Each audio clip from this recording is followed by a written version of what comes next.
الحمد للہ رب العالمین والصلاة والسلام علی سید المرسلین اما بعد فاعوذ باللہ من الشیطان الرجیم بسم اللہ الرحمن الرحیم۔ اس سبق کو رواں پڑھیں، حرکات کی درست ادائیگی کا خاص خیال رکھیں، ملتی جلتی آوازوں والے حروف میں واضح فرق کریں۔ جیسے تا اور طوا میں ہم نے واضح فرق کرنا ہے کہ تا کیسے ادا ہوگا اور طوا کیسے ادا ہوگا۔ یہ دونوں ملتی جلتی آوازیں ہیں لیکن ان میں ہم نے واضح فرق کرنا ہے۔ آگے حروف قریب الصوت 16 ہیں، یعنی کہ وہ حروف جن کی آوازیں آپس میں ملتی ہیں وہ 16 ہیں۔ حروف تہجی کتنے ہیں؟ 29، اور 29 حروف میں 16 حروف ایسے ہیں جن کی آوازیں آپس میں ملتی ہیں اور ان کا واضح فرق کرنا ہے۔ اس سبق کو رواں پڑھنا ہے، انہوں نے کہا ہجے نہیں کرنے۔ آئیے سبق کا آغاز کرتے ہیں۔ تا، تی، تو۔ قواعد اور مخارج کے لیے آپ پچھلے 3 اسباق کا مطالعہ کیجئے، ان ویڈیوز کو دیکھیے، انشاءاللہ آپ کے علم میں ضرور اضافہ ہوگا۔ تو، توئی، تو۔ زا، زی، زو۔ را، رے، رو۔ و، وی، وو۔ دیکھیں میں نے تا اور طوا میں واضح فرق کیا، تا کو باریک اور طوا کو پر موٹا۔ تا، تی، تو۔ طوا کو موٹا، تو، توئی، تو۔ زا میں سیٹی کی آواز، زا، زی، زو۔ رال کو نرمی سے، را، ری، رو۔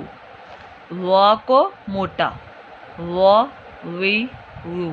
سیٹی کی آواز نہیں، آواز نرمی والی لیکن پر موٹی کر کے، وا، وی، وو۔ دو، دوئی، دو۔ ایسے ہی دال کی آواز، دا، دی، دو۔ دال کو باریک اور دعا کو پر موٹا۔ را میں سیٹی کی آواز نہ پیدا ہو، را، ری، رو۔ سین میں سیٹی، سا، سی، سو۔ سوال میں سیٹی بھی آئے لیکن اس کو پر موٹا پڑھنا ہے، سو، سوی، سو۔ کاف کو باریک، کا، کی، کو۔ نقطوں والے کاف کو پر موٹا پڑھنا ہے اور جہاں پہ ہمارا کوا ہے وہاں سے ادا ہوگا، او، قی، قو۔ یہ سینے والا ہا ہے، ہ، ہی، ہو۔ ح، ہی، ہو۔ حروف حلقیہ، حلق والا ہا، ح، ہی، ہو۔ حمزہ میں عین کی آواز نہ پیدا ہو، آ، ای، او، اور عین میں حمزہ نہ آئے، بالکل اس کو گلے کے درمیان سے ادا کریں گے، حلق کے درمیان سے، ع، عی، عو۔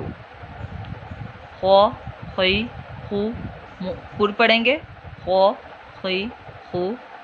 غو، غی، غو۔ با، بی، بو۔ ما، می، مو۔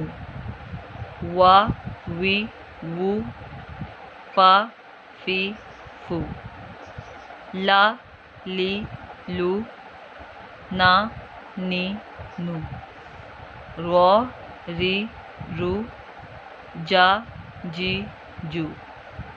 شا، شی، شو۔ یا، ی، یو۔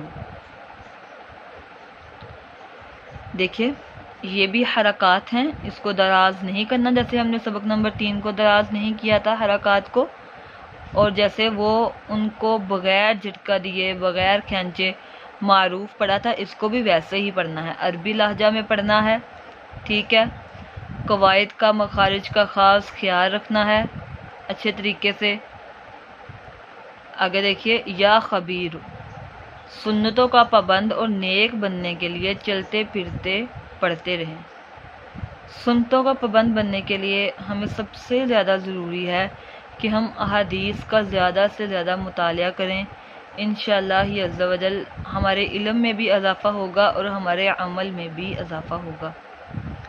علم کے 5 درجات ہیں: خاموشی، توجہ سے سننا، جو سنا اسے یاد رکھنا، جو سیکھا اس پر عمل کرنا۔ جیسے آپ نے یہ 4 اسباق اب سیکھ لیے، تب قرآن پاک پڑھتے ہوئے اچھے طریقے سے اس پہ عمل کریں کہ کون سا حرف ہم نے کیسے ادا کرنا ہے، کس لفظ کو لمبا نہیں کرنا، کس کلمے کو لمبا کرنا ہے۔ دیکھیں ہمارے ساتھ مدنی قاعدے کے ان پورے کورس میں جڑے رہیں، انشاءاللہ عز و جل آپ کے علم میں بہت اضافہ ہوگا۔